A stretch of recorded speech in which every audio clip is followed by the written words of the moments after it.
Good morning. I don't feel like I'm young enough to be standing up here, actually. It's the youth service. Young at heart. So I wear a Fitbit, which will tell me how many steps I get during the day. And usually when I'm at church, it will send me a message that says, time to move, because I've been sitting in church. Like it wants me to get up and get more steps. Well, last night, I didn't sleep well. I was up several times, and then when I woke up at 4, I was awake for quite a while. And so this morning, when I came into church, my Fitbit was vibrating to give me a message. And so I looked down at it, and it has never done this before. There were little Z's, like when you're sleeping, you know, the Z's. And there were little Z's, and it said, "Look alive," with an exclamation point. I am not kidding. And then like 10 minutes later, it did it again. I got the same message on my Fitbit that said, "Look alive." So some of you give me like a little wave if I am not looking alive, so I can kind of, wake up. Anyway, that's all I got to say about that. It's true. When our older son Daniel was married, Andrew gave a best man speech. And when he stood up to give that, he started off by saying, "I'm going to try very hard not to cry," because he said, "I don't have a Denzel Washington type of cry." He says, "When I cry, it's not pretty." Well, I'm in the same boat, and so I'm going to do the best I can to not get emotional as I share this sermon with you.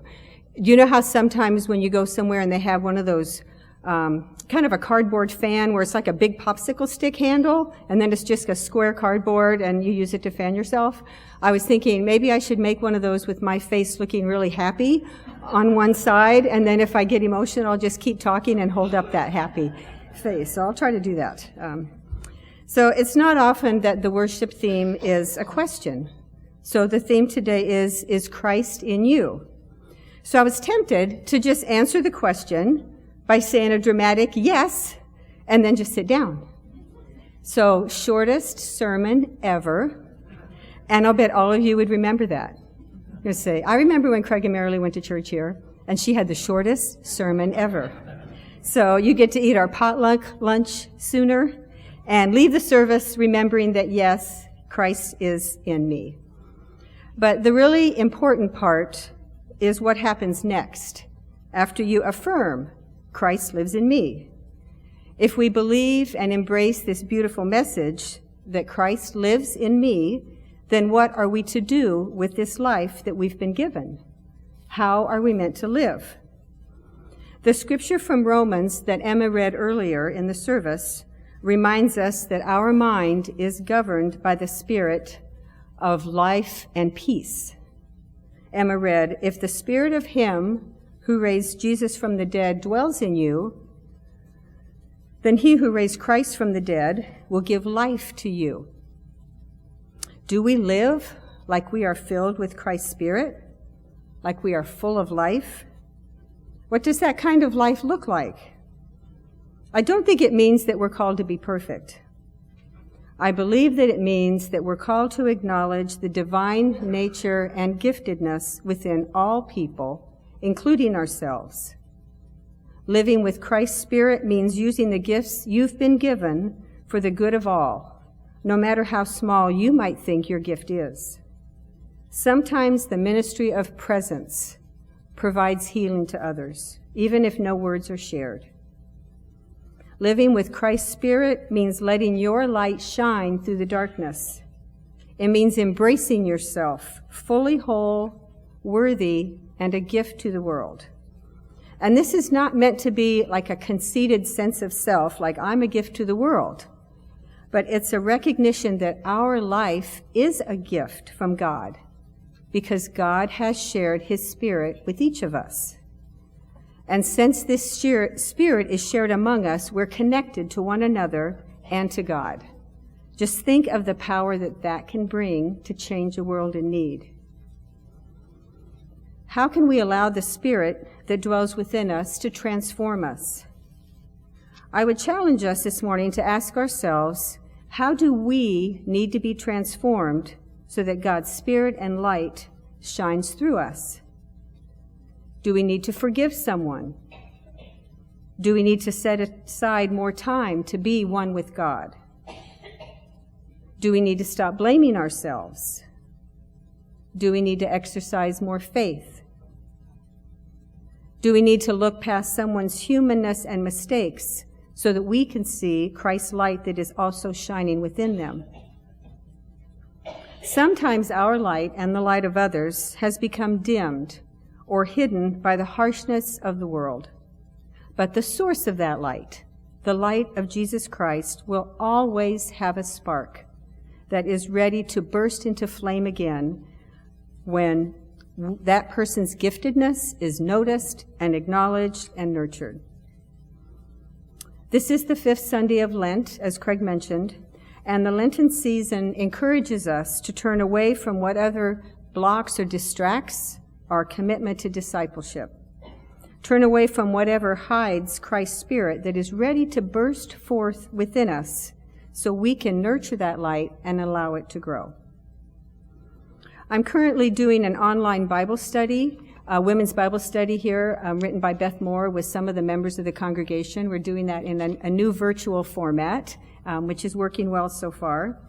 And you know, sometimes when you like reading a book or maybe doing a Sunday school class and you hear things and you think, that fits exactly with my sermon, or that fits exactly with what I've been thinking about. Well, there were 3 things that I've read in the first 2 lessons that illustrations or a phrase or wording that I'm going to share with you that does come from that Bible study by Beth Moore.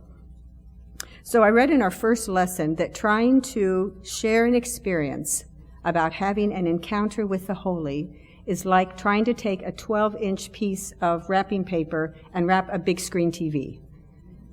There's just not a way to encapsulate what that experience is like. So I had an experience once with God that was to that degree where I am going to try to tell you with my little 12-inch piece of paper and my little human words what that meant to me. I was at a prayer service at a reunion in central Indiana. And during that prayer service, I felt a pressing urge to pray for someone who was not at that reunion. It was someone that I knew in Minnesota. And a force came upon me that was almost shoving me down to the ground on my knees in the midst of that cement-floored, open-aired pavilion where we were sitting. As I reflected later on that force that I experienced, nothing that I have ever experienced before, I was given the impression that God was telling me that what you felt, like the most intense pressure that you'd ever experienced, was like one grain of sand to what God's love that would just encompass miles and miles of beaches across the world, all the bajillion grains of sand that there are in this universe. He said, I shared one of those with you. And that was about as much as you could handle. And it wasn't said in like a superhero kind of way, like, look how much power I have. I just gave you one little grain of sand and I have all this more. It was a message that was full of grace and just understanding the immensity of God's love and compassion for us. As we're in this Lenten season, meditating on Christ's upcoming journey to the cross, let us remember that with his resurrection, God has gifted us with a portion of that Spirit. Even if it's the size of a grain of sand, it's more powerful than we can imagine. A holy presence within us. And it was given to us to sustain us and to be shared. Shared so that we can rekindle the light of others when they lose their way and need to be reminded that they are beloved children of God who have gifts that will bless the world. I recently came across a poem called Pretty Ugly. And ugly isn't referring to a person's physical body or their face, but it's an ugly view of their worth. If we allow Christ's Spirit to be dimmed within us, if we allow the brokenness of the world to seep inside our soul, then this is how the poem goes. And so Alicia's going to show you. I'm very ugly. So don't try to convince me that I'm a very beautiful person. Because at the end of the day, I hate myself in every single way. And I'm not going to lie to myself by saying there is beauty inside of me that matters. So rest assured, I will remind myself that I'm a worthless, terrible person. And nothing you say will make me believe I still deserve love. Because no matter what, I am not good enough to be loved. And I am in no position to believe that beauty does exist within me. Because whenever I look in the mirror, I always think, am I as ugly as people say? If, however, and you can go to the blank screen next. Thank you. If, however, you realize that you are a holy creation and have part of Christ's Spirit within you, which can be nurtured to grow God's giftedness within you, then you will live your life by reading this poem from the bottom to the top. There should be two slides before that. One more. Am I as ugly as people say? Because whenever I look in the mirror, I always think beauty does exist within me. And I'm in no position to believe that I am not good enough to be loved. Because no matter what, I still deserve love. Read from the bottom up. And nothing you say will make me believe that I am a worthless, terrible person. So rest assured, I will remind myself there is beauty inside of me that matters. And I'm not going to lie to myself by saying that I hate myself in every single way. Because at the end of the day, I am a very beautiful person. So don't try to convince me that I'm very ugly. This congregation has nurtured the Spirit of Christ that lives within Craig and me in so many ways. We're studying 1st and 2nd Thessalonians in our Bible study, and that was written by Paul, Silvanus, and Timothy, and they began loving the people of Thessalonia after they spent time with them. And so they recalled with them that they were in the presence of God in three main ways. And so this is what they told the Thessalonians. We saw the presence of God in your work produced by faith, in your labor prompted by love, and in your endurance inspired by hope. And as I saw these three categories, I was reflecting on ways that I have been ministered to, and I'm sure Craig as well, by this congregation in these three areas. So I just wanted to bring up a few highlights for you. Your work produced by faith. I thought about our Saturday morning sports program. We had to have faith that kids would come. We had to have faith that volunteers would be here to help support that program. And out of that faith, new families joined our congregation. We moved here after this church was built, but we have heard many beautiful testimonies of the faith that it took and the work that went into building this building and having this be a place of worship. We had faith when we started our greeter program, having faith that new people would come into church, so we need to have people there at the doors to greet them. And that has happened. We had faith when we have live music. Those of us who do the live music, we have lots of faith. Faith that despite not having professional singers, we're able to pool our talents and provide a way to minister together in worship. In your labor prompted by love, I first thought about the Ronald McDonald House and all the hard work that goes into creating the meals for those families and the wonderful blessings that are there for those who are in need. The intergenerational worships that we do on our fifth Sundays and also our craft night projects, where we are doing projects to help the community or groups in need. I was reminded of Operation Shoebox that Sandy organizes each year and can still see multiple dozens of shoeboxes lined up below the rostrum that people give for children unknown to us, but are known to God. And our harvest dinners, our talent shows, our yard sales. I think there was a yard sale in here yesterday. I don't think this looked the same yesterday. It was filled of with lots of opportunities for people who want to come and share together and help provide for those in need. And then your endurance inspired by hope. I thought about building the new shelter we have behind the church in the hope of more opportunities for community outreach and congregational sharing.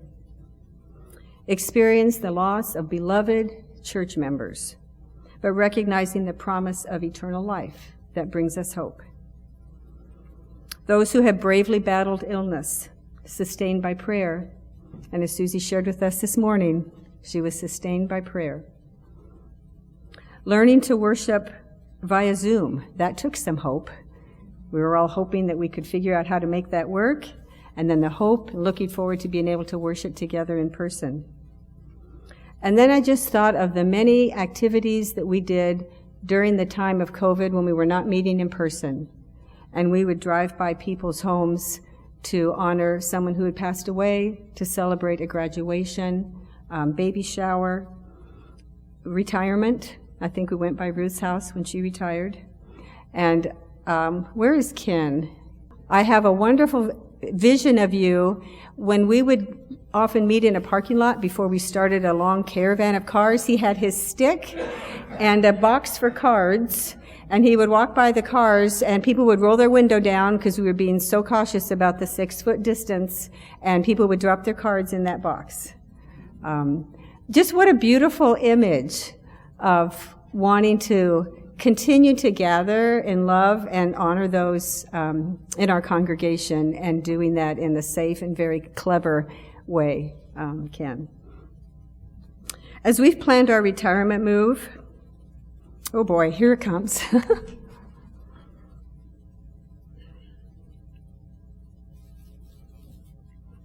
I've become, where's my happy face? Intimately aware of what the word bittersweet means. When I taught introductory psychology at Ohio State, I taught a concept by someone called Kurt Lewin, which describes different kind of conflict and stress that you can have if you either approaching or avoiding a particular situation. So one conflict is called approach avoidance, and that's when if a person wants to eat an entire chocolate cake that Bev made, at the same time not wanting to gain weight, that's a conflict. You want to eat it and it looks so good, but you're like, I really shouldn't eat that whole thing. That produces a conflict within you. Well, people can also experience approach conflict, which is stressful when you want two things very badly and you can't have them both. So Craig and I want to move closer to family and want to stay here with you.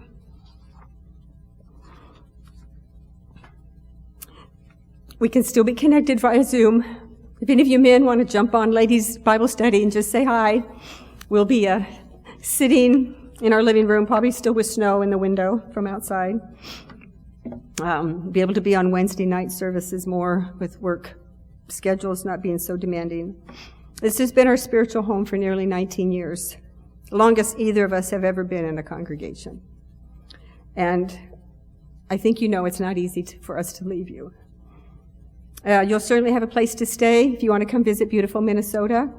Come between May and October, or bring your snowshoes. A final thought that I'd like to share with you comes from the Bible study that I'm doing, and it really is a direct answer to the question of the theme. Is Christ in you? And the statement that I read and heard is, if you're answering yes, that Christ is in you, then live a life that is proof of what you believe. Live your life in a way that proves what you believe. Then you will be honoring and growing that spirit that lives within you. So it is my prayer that you will continue to strengthen the Spirit of Christ that lives within each and every one of you, and that Christ's light will shine through you to all those who are longing to hear his message of salvation.